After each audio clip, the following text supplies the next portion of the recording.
আমি ব্যক্তিগতভাবে মহামান্য হাইকোর্টে রিট দায়ের করেছি praying for guidelines to be issued under section 10 of the Muslim family laws ordinance, যাতে করে এই বিলম্বিত দেনমোহর যখন পরিশোধ করা হবে, যদি সেটা বিয়ের তারিখ থেকে এক বছর পর থেকে যে কোনো সময় যদি সেটা পরিশোধ করা হয়, এমন গাইডলাইন যদি ইস্যু করা হয় যাতে করে পুরো টাকার মূল্যায়ন, সময়, সব কিছু যাতে কনসিডার করে একটা অ্যাডজাস্টমেন্ট করা হয় টাকার ভ্যালুটার সাথে, তাতে করে ফিনান্সিয়াল যে সিকিউরিটি প্রোভাইড করার কথা ছিল আমাদের আইনে, সেটাও আপহেল হবে।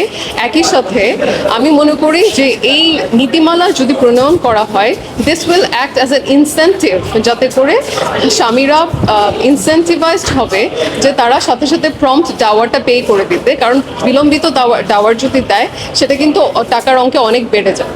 তো যদি প্রম্পট ডাওয়ার পে করে দেওয়া হয়, তাতে করে women's right in matrimony, rights and interest in matrimony, এটা আপহেল্ড হবে, সিকিউরড হবে। এবং একই সাথে আমাদের দেশে দেখা যায় যে অনেক মামলা কিন্তু রুজু হয়ে থাকে ডিভোর্সের পরবর্তী সময়ে দেনমোহরের টাকা রিকভারি করার জন্য। তো এই নীতিমালা যদি প্রণয়ন করা হয়, তাহলে আমি বিশেষ করি আমাদের দেশের এই মামলার সংখ্যাও অনেক কমে যাবে। আমাদের section 10 of the Muslim family laws অর্ডিন্যান্সের আন্ডারে রিকভারি অফ ডাওয়ার পেমেন্ট এই মামলাটা করা হয়ে থাকে।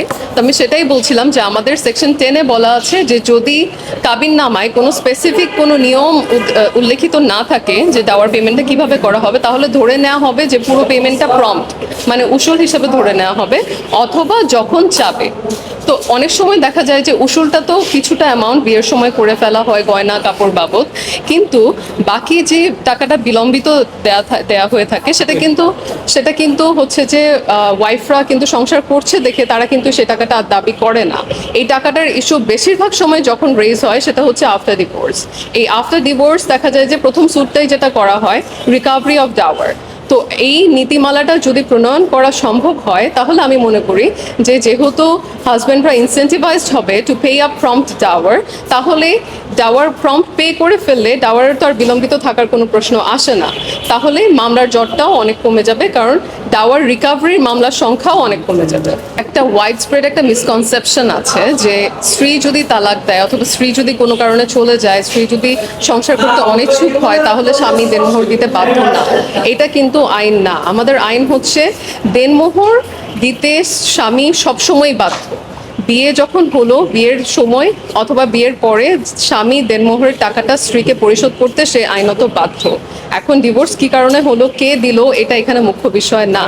দেনমোহর হচ্ছে আমাদের আইন কর্তৃক প্রদত্ত একটি right, women's right in matrimony, যেটা এক্সারসাইজ হবে নো ম্যাটার হোয়াট, যে এখানে ম্যারেজটা ডিসলভ কে করলো।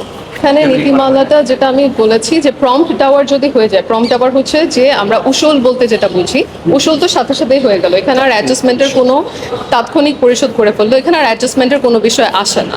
কিন্তু সমস্যাটা হয় যখন ডেফার্ড ডাওয়ার, মানে বিলম্বিত ডাওয়ার, যেটা আইন অনুযায়ী হচ্ছে ডিভোর্সের পর প্রদেয় হয়, অথবা ওয়াইফ যদি এর আগে চেয়ে থাকে, ডিমান্ড করে থাকে, তখন এই নীতিমালাটা দুইটা করছে। ছেলেরা তো অবশ্যই জানে যে দেনমোহর একটা কন্ডিশন, কিন্তু বিয়ের একটা কন্ডিশন, এটা তাদেরকে মেনেই বিয়ে করতে হবে।